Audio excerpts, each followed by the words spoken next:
if I'm like rowdy at my Filipino side, they're like, calm down, like, shh. I've always been that little girl in PE beating all the boys. An issue for me when I first started writing and recording was that I couldn't write fast. And I was coding for Kickstarter. Well, I had 2 other jobs and was doing my clothing line and was going to school full time. Once I started to really pop off, my parents started to, you know, respect what I was doing. ICY GRL needed to go to radio, and without label representation, it was really hard for me to do that. Like, I have very expensive habits and expensive tastes. I like to live well, I like to eat good.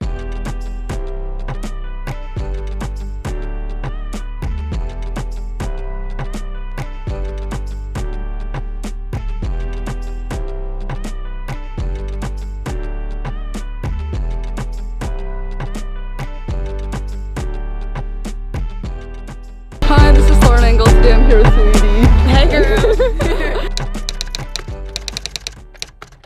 So you were born in Santa Clara originally, or? I was born in Santa Clara and I was raised in Hayward, and then I went to high school in Sacramento. And so your mom's Filipino and Chinese, or? Yes, That's and then cool. my dad's black. Yeah, I'm like, oh my god, wait, I relate, because I grew up in Hong Kong, but my mom's Chinese, but she grew up in the Philippines. Oh wow! So you have like that Filipino culture. You can cook Filipino food? Mostly Chinese. So how big was your like Filipino culture growing up? Well, I mean, I spent a lot of my time with both families, so my Filipino is a lot more traditional and they're hella strict. But they love to have a good time, karaoke, cooking, drinking, and just they're loving. So I really love that I was able to experience both sides of just like my family, because it helped me just see the world in a different way. Because I'm mixed also, but for you, did you, and this is something I ask a lot of like people who are mixed, but like did you ever have any like issues with your identity or like understanding which parts? Yes, I had issues as far as just not understanding like, why can I act like this at this house, and why wouldn't I act like this at this house? Is a problem. Not a problem, but like, for example, like if I'm like rowdy at my Filipino side, they're like, calm down, like, shh, somebody else that. And then when I'm like, you know, a little bit more like shy at like my, like when I was younger, they'd be like, quit being so uptight, you know? So it's like a give or take. It's just like I didn't know how to act, but like just learning that just to be myself no matter what, because they're gonna love me for who I am. And how do you describe your personality back then growing up? I was just quiet. People often misinterpret me for being shy, but I'm not shy. If I don't know you, I don't feel like talking to you. And back then you were really into sports, right? Like sprinting, hurdles. Did you also do like pole vaulting? So I was a year-round athlete. I did volleyball, I played powder puff, and I did track for 1 year, but I did the 4x1, the 100 hurdles. Yeah. And unfortunately the 200 hurdles, that shit was just a lot of work. Did you realize that you were athletic from the onset? Yeah, I've always been athletic. I've always been that little girl in PE beating all the boys. Yeah, I love that. And was school something that you really pushed yourself in, or were your parents kind of like wanting you to do well in high school? Well, you know, I'm Asian. Yeah. So it's natural. It's natural. So it comes with the territory. My mama always wanted me to, you know, be a straight A student, so that's where I get that discipline from. And what kind of music was being played in the 2 households that you grew up in? Hip-hop. A lot of hip-hop, a lot of R&B, a lot of old school, a lot of reggaeton, a lot of Jamaican music, a lot of just everything. That's why I love music. Yeah. Because my parents exposed me to a lot of genres. And at what age did you start writing? You were writing poems, right? Yes, I started writing poems when I was like 14 years old. And were you doing open mics and stuff too? I was doing open mics at school. Very nerve-wracking. Really? Because it's like you're not performing in front of strangers, you're performing in front of people you go to class with. Yeah. And you're also into like speaking, or did you get into debates? So I had an English teacher in college, and she thought I'd be a great, you know, person to add to her debate team. I never followed through with it, but she just like, you know, really praised me for my ability to just give speeches well and to be persuasive in that. Because you know, the #1 fear in America is public speaking. Oh, I didn't know that. Yeah, but I'm hella good at that shit. So she recognized that and was like, I want you to join my debate team, but that was a whole different other commitment that I wasn't ready for. And I think I read somewhere that you were thinking about maybe a career in like newscasting or something TV related. Yeah, because like I said, I love giving public speeches, public speaking. So I think the newscasting would have been perfect for that, but that wasn't where my passion was. And back then, were you were like also standing out that you were dyeing your hair with like Kool-Aid or? So like I would have loved to have, like when I used to dye my hair with Kool-Aid, I was thinking that it was gonna come out like this. But it wouldn't. It was like tinted, but I never really had the opportunity to get colors like this, which is why I love to wear color now. But I've always been dyeing my hair since I was like 14 years old. Do you remember how you first met Zaytoven? From the last thing I can remember, we've always just been, you know, family. So it's not really meeting him. Yeah. It's always been there. And were you already, at what age did you start like working together on music? My grandma sent me over to him when I was maybe like 14 years old. So that was like the first time, no, maybe like a little older than that. When I really started to like record with him, but I really didn't have a sound, so it was kind of difficult for me because I had just began writing. And from that I knew I needed, you know, just more practice as far as just going over the beats I liked and really just being able to execute, because an issue for me when I first started writing and recording was that I couldn't write fast. So it's really hard to like write on the spot when you're like a fresh artist dealing with someone who's very seasoned in the game. And then how did you realize that you wanted to study communications? I remember I had an elective, and the elective was public speaking.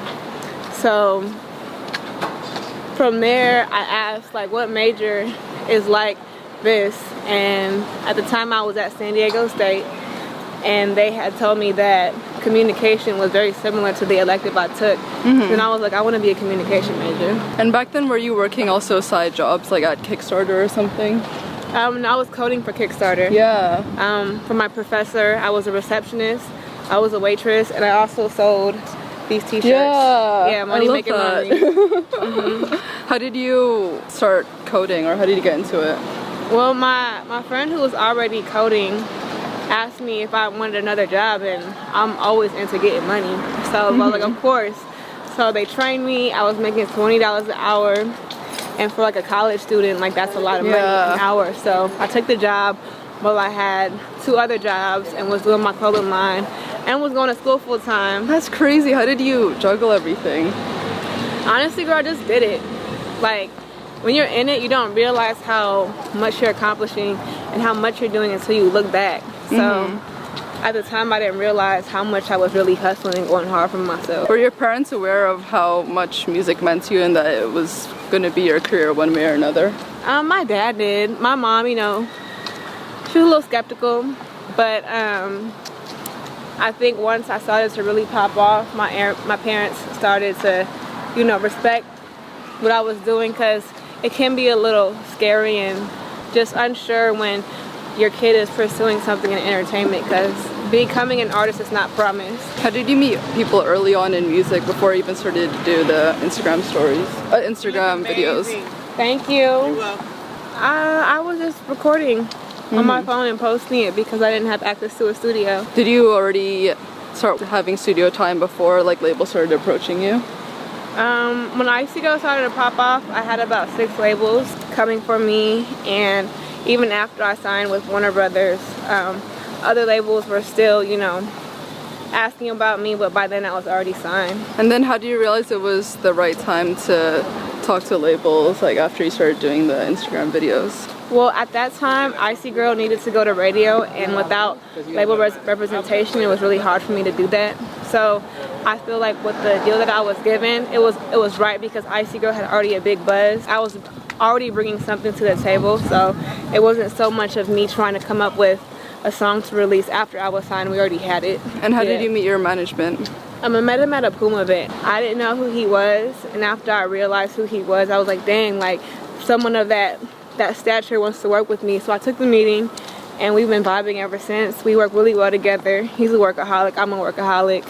And I think just those two combined has created this momentum we have going on. How did you realize Warner was the right fit? Immediately, it just felt, you know, like family, and I felt like they were very passionate about my music. It didn't feel like a deal. It felt like they really wanted to, you know, see the vision and help the vision come to pass. So when was it when you were turning down like working at hospital offers? That was after college. And I was just trying to get money. Like, I have very expensive habits and expensive tastes. I like to live well, I like to eat good. So From your grandma, right? She's also like, yeah, I was just gets her nails. Trying to get money and not only pay my bills, but also just continue to just get whatever I wanted to get. So I was trying to find a job that paid for that. Yeah. And then was it difficult, like going from doing the Instagram videos to working in a studio with people, like sharing your lyrics, stuff that you worked on?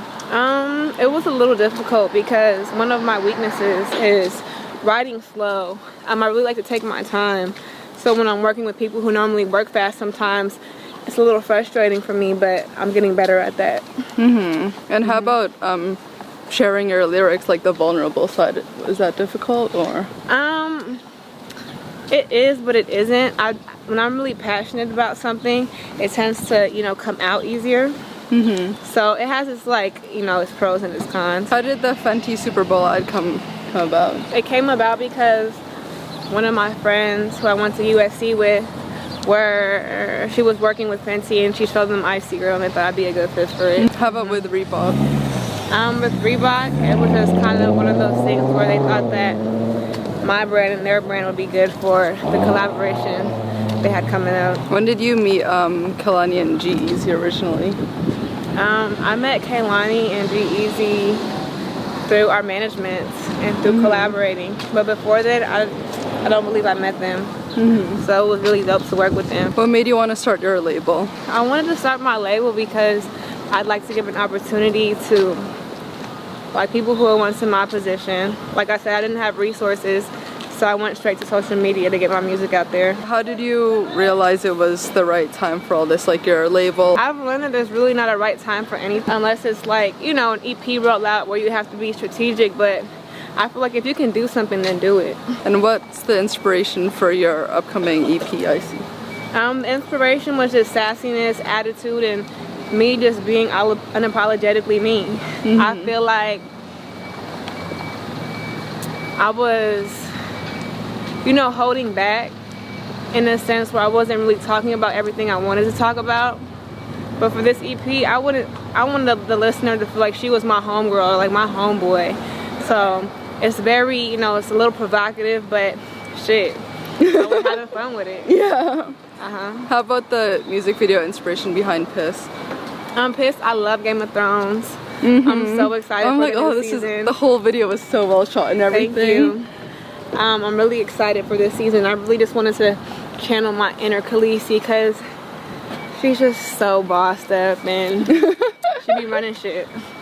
Outside of music, what would you say are your inspirations? Myself. And I'm trying to move away from mood boards and drawing from the past because I feel like what makes an artist unique is really just coming with the idea yourself.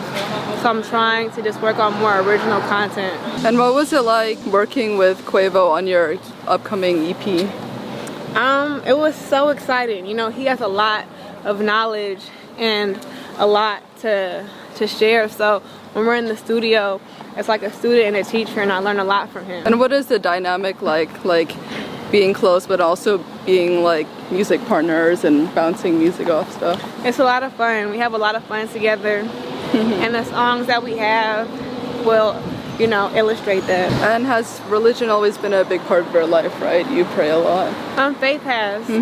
I think it's important to have that relationship with God, especially in this industry, because it keeps me grounded, it keeps me humble, and it just helps It helps a lot when I'm going through tough times. How would you say your music has changed compared to the early songs you made? It's just growth. As an artist, the more we record, the more we grow, and I feel like that comes around in, you know, the music. It comes across in the music. How would you say you've grown as a person compared to when you were younger? I'm getting older. I don't know. I'm just becoming a woman. I'm learning more about myself. And especially being an artist, it's just a lot to learn, and I'm proud of my growth. And I feel like there's a lot more to work on, but that'll come through and across. What would you say have been your biggest challenges so far in your life? One of the biggest was just trying to become an official artist, because there's so many artists out nowadays, and even before that, like, it's really hard. It's easy, but it's hard at the same time to get a team around you to put that just believes in your vision, because I've wanted to do this for a long time, so I'm very grateful for just having all of that now. What does love mean to you? Love is support, and I think love is just an indescribable feeling. But love is important. Love keeps me happy. I'm happy I have a loving family. Yeah. And I'm happy I have loving friends who I can come and, you know, spend time with when I need to recharge. Last question. What do you want to be remembered for? I want to be remembered for being just a very innovative artist. I want to have great shows. I want to get into acting. I'm gonna be a mogul because I already have my jewelry, my beauty, my clothing line, my music, and like I said, I'm gonna get into acting. So that's what I want to be remembered for. Yeah. A very powerful woman mogul that really made a dope and positive and just creative ass impact in the music culture. Yeah, I love it. This is awesome. Thank you so much. Thank you. Bye. Bye.